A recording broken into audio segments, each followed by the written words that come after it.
Hello students, कक्षा 11वीं physics के इस वीडियो में हम त्रुटियों को व्यक्त करने के तरीके देखेंगे। पिछले वीडियो में हमने ये देखा था कि त्रुटियां कितने प्रकार की होती हैं, टाइप्स ऑफ एरर। अब हम देखते हैं कि how can we express an error, हम एरर को किस प्रकार व्यक्त कर सकते हैं। मुख्य रूप से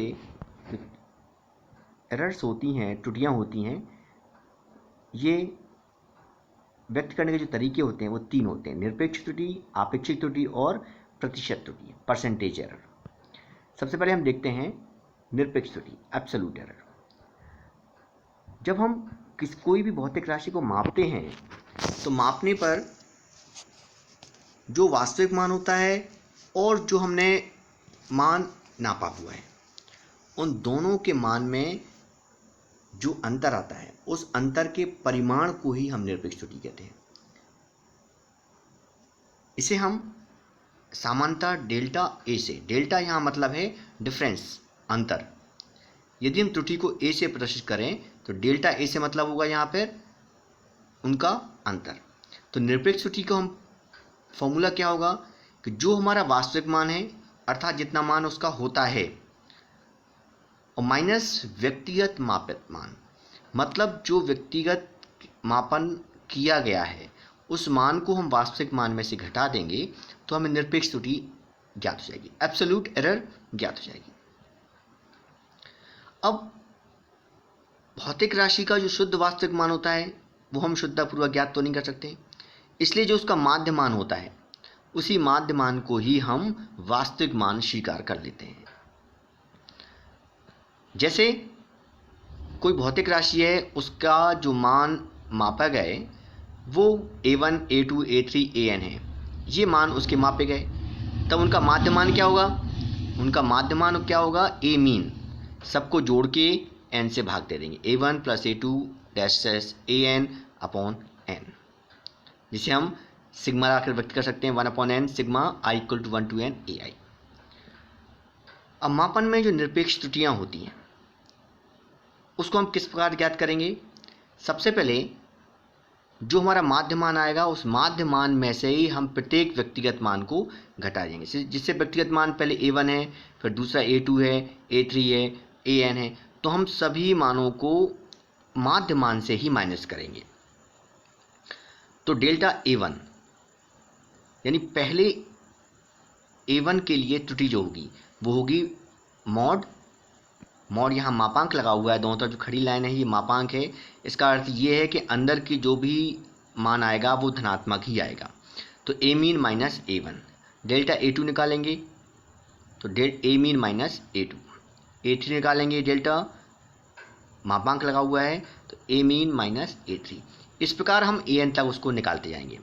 तो जब हम माध्य निरपेक्ष त्रुटि निकालेंगे तो माध्य निरपेक्ष त्रुटि क्या होगी? डेल्टा a मीन जो होगा सभी माध्य जो निरपेक्ष त्रुटियां हैं उनका माध्य, डेल्टा a मीन बराबर हो जाएगा mod delta a1 plus mod delta a2 mod delta a3 plus में dash dash plus mod delta an upon n। तो इस प्रकार हम माध्य निरपेक्ष त्रुटि ज्ञात कर सकते हैं। तो यहाँ ध्यान रखना है कि माध्य निरपेक्ष त्रुटि ज्ञात करने के लिए हम जो माध्य मान निकालेंगे a का, उस पहले नंबर माध्य मान निकालेंगे। माध्य मान निकालने के पश्चात प्रत्येक व्यक्तिगत मापित मान का निरपेक्ष मान निकालेंगे। ये जो मापांक लगा है वो निरपेक्ष मान ज्ञात करने के लिए ही है, जिसे हम माध्य मान से प्रत्येक अलग अलग मान को घटाते जाएंगे और माध्य निरपेक्ष त्रुटि ज्ञात करने के लिए सभी निरपेक्ष मानों का हम माध्य निकाल देंगे। ठीक है, अब हम देखते हैं रिलेटिव एरर, आपेक्षिक त्रुटि। जब हम माध्य निरपेक्ष त्रुटि निकाल देते हैं तो माध्य निरपेक्ष त्रुटि और उस भौतिक राशि के माध्य मान के अनुपात को ही हम आपेक्षिक त्रुटि कहते हैं। अब आप देख रहे हैं यहाँ पर ये माध्य निरपेक्ष त्रुटि डेल्टा a मीन है और माध्य मान कितना निकाला था हमने? a mean. तो यदि हम डेल्टा a मीन में a मीन से डिवाइड कर दें, भाग दे दें, तो निकल जाएगी वो आपेक्ष त्रुटि। देख लेते हैं हम मापन की माध्य निरपेक्ष त्रुटि डेल्टा a मीन और उस भौतिक राशि के माध्य मान के अनुपात को आपेक्षिक त्रुटि कहते हैं। आपेक्षिक त्रुटि बराबर क्या हो जाएगा, माध्य निरपेक्ष त्रुटि अपॉन माध्यमान, तो डेल्टा ए मीन बटे ए मीन, ये हमें आपेक्षिक त्रुटि ज्ञात हो जाएगी। तीसरा होता है परसेंटेज एरर, प्रतिशत त्रुटि। जो हमने आपेक्षिक त्रुटि ज्ञात की है, इसी आपेक्षिक त्रुटि delta A mean upon A mean में यदि हम 100 से गुणा कर दें, मतलब उस त्रुटि को जो हम प्रतिशत में व्यक्त करते हैं, तो वो हो जाती है प्रतिशत त्रुटि। सभी त्रुटियां आपस में एक दूसरे से जुड़ी हुई हैं, मिली हुई हैं, तो हम आपेक्षिक त्रुटि ज्ञात कर ली। यदि आपेक्षिक त्रुटि में हम 100% से गुणा कर दें तो वो हो जाएगी प्रतिशत त्रुटि। देख लेते हैं सूत्र इसका, प्रतिशत त्रुटि बराबर माध्य निरपेक्ष त्रुटि बटे माध्यमान गुणा 100%, डेल्टा ए मीन बटे ए मीन गुणा 100%। तो इस प्रकार हम ये तीनों त्रुटियों को व्यक्त कर सकते हैं और तीनों त्रुटियों को ज्ञात कर सकते हैं। ये तीनों त्रुटियां एरर्स हैं, एक दूसरे से जुड़ी हुई हैं। पहले नंबर हमें निरपेक्ष त्रुटि ज्ञात करना आना चाहिए। जब निरपेक्ष त्रुटि ज्ञात कर लेंगे तो हम आपेक्षिक त्रुटि अपने आप ज्ञात कर लेंगे, और आपेक्षिक त्रुटि ज्ञात हो जाएगी तो हम प्रतिशत त्रुटि, परसेंटेज एरर आसानी से ज्ञात कर सकते हैं। अब हम एक सवाल देखते हैं, इससे हमारी ये त्रुटियां जो हैं वो क्लियर हो जाएंगी। एक एक्सपेरिमेंट में हम सिंपल पेंडुलम के जो आवर्तकाल है, टाइम पीरियड है, वो दिए हुए हैं। आवर्तकाल अलग अलग दिए हैं, 2.63 सेकेंड, 2.56 सेकेंड, 2.542 सेकेंड, 2.71। ये जो A1, A2, A3, A4, A5 ये इसी प्रकार दिए हुए हैं। अब हमें गणना करना है इसका माध्य आवर्तकाल, निरपेक्ष त्रुटि, आपेक्षिक त्रुटि और प्रतिशत त्रुटि। तो जिस प्रकार वहाँ पे हमने ए मीन ज्ञात किया था सबसे पहले, तो यहाँ पे हम टी मीन ज्ञात करेंगे, माध्य आवर्तकाल। जब माध्य आवर्तकाल ज्ञात करेंगे तो सभी ये जो T1, T2, T3, T4, T5 हैं, 2.63, 2.56, 2.42, 2.71, 2.80, ये T1, T2 हैं, तो इन सबको हम रखेंगे और 5 हैं प्रेक्षण, 5 से भाग दे देंगे तो 2.62 सेकेंड हो जाएगा ये टी मीन। अब प्रत्येक प्रेक्षण में निरपेक्ष त्रुटि, जिस प्रकार हमने वहाँ पिछले में देखा था, delta A1 equal to A mean minus A1, तो यहाँ पर हम निकालेंगे delta T1। Delta T1 equal to क्या हो जाएगा, टी मीन माइनस T1। अब टी मीन 2.62 है और T1 है 2.63, हम इसको माइनस करेंगे। यहाँ पर ध्यान देना है कि 2.63 बड़ा है, लेकिन माइनस करने पर 0.01 नेगेटिव आएगा, लेकिन मापांक होने के कारण ये पॉजिटिव आएगा। हमें सारे मान धनात्मक ही लेने हैं, इसलिए मापांक लगाया हुआ है। Delta T2 T mean minus T1, T2 करेंगे यहाँ पे, T1 नहीं T2 है यहाँ पे, T mean minus T2, T2 की वैल्यू है 2.56, तो 0.06 आ गया। Delta T3 T mean minus T3, T3 है 2.42, 2.62 में से 2.42 माइनस करेंगे तो 0.20। T4 T mean minus T4, 2.62, 2.71, 0.09 second. T5 delta T5 निकालेंगे तो टी मीन माइनस T5, तो 2.62 माइनस 2.80 तो 0.18 सेकेंड। सभी वैल्यू धनात्मक आएंगी, ये ध्यान रखना है, इसको नेगेटिव नहीं लेना है। अब हम निकालेंगे यहाँ पे रिलेटिव एरर, आपेक्षिक त्रुटि। तो आपेक्षिक त्रुटि ज्ञात करने के लिए सबसे पहले हमें निकालना पड़ेगी माध्य निरपेक्ष त्रुटि। माध्य निरपेक्ष त्रुटि अर्थात delta T mean.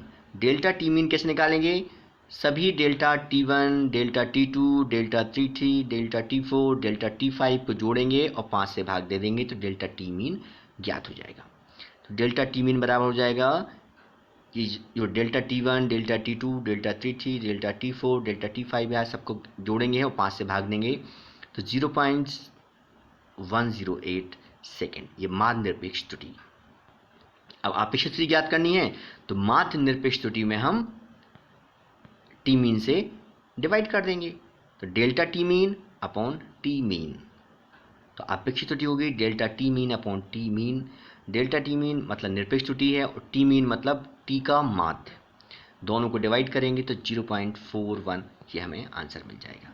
Percentage error निकालना है, तो आपेक्षिक त्रुटि में हम 100% से मल्टीप्लाई कर देंगे, तो delta T mean upon T mean into 100%, तो हमें आंसर मिल जाएगा 4.1 100%। तो इस प्रकार ये सवाल के द्वारा हम समझ सकते हैं। चलिए एक सवाल और देखते हैं। एक छड़ है जिसकी लंबाई के अलग अलग हमने प्रेक्षण लिए हुए हैं, 3.54 metre, 3.49 metre, 52 metre, 3.51 metre, 3.50 metre. ये हमें L1, L2 या X1, X2 कुछ भी मान सकते हैं हम यहाँ पर। तो यहाँ पर मान लिया कि X1 बराबर 3.54, X2 बराबर 3.49, इसी प्रकार हम ज्ञात करते जाएंगे X5 तक। अब सबसे पहले हम निकालते हैं माध्य, मीन वैल्यू। तो वस्तु की जो माध्य लंबाई x मीन होगी, सबको जोड़ के x1 से x5 को ऐड करेंगे और 5 से डिवाइड कर देंगे। तो 17.56 अपॉन 5, 3.51 मीटर मीन निकल गया ये। अब हम प्रत्येक प्रेक्षण के साथ निरपेक्ष निकालेंगे, त्रुटि निकालेंगे। तो प्रेक्षण में निरपेक्ष त्रुटि डेल्टा x बराबर होता है x मीन माइनस x। तो पहले प्रेक्षण के लिए डेल्टा x1 जो होगा वो x mean minus x1, x mean में से x1 घटाएंगे तो 0.03 मीटर। सेकंड के लिए निकालेंगे delta x2, x mean minus x2, delta x3, x mean minus x3, 0.01 metre, delta x4, x mean minus x4, 0.00, delta x5, x mean minus x5 तो 0.01 metre. अब हम निकालेंगे माध्य निरपेक्ष त्रुटि delta x mean. x mean delta x mean में अंतर समझिए आप, x मीन केवल माध्य है और डेल्टा x मीन जो है माध्य निरपेक्ष त्रुटि का माध्य। डेल्टा x1 से delta x2 plus delta x3 plus delta x4 plus delta x5 upon 5 सबको ऐड करके हम 5 से डिवाइड करेंगे तो 0.07 अपॉन 5 मिलेगा, 0.014 मीटर। इसको हम सिग्निफिकेंट नंबर तक ले लेंगे तो 0.01 मीटर तक, क्योंकि सभी हमें 2 अंकों तक हमें दिए हुए थे तो 2 अंक तक हम इसके ले लेते हैं। आपेक्षिक त्रुटि निकालेंगे तो आपेक्षिक त्रुटि प्रतिशत त्रुटि कैसे निकालेंगे हम, delta x mean upon x mean into 100। यदि केवल आपेक्षिक त्रुटि निकालना होती तो हम x mean upon delta x mean upon x mean कर देते, लेकिन प्रतिशत त्रुटि निकालना है तो delta x mean upon x mean into 100%। तो हमें ये आंसर मिल जाएगा 0.28%। तो इस प्रकार हम विभिन्न त्रुटियों को परिभाषित कर सकते हैं और उन परिभाषाओं का उपयोग करके हम सवाल को हल कर सकते हैं।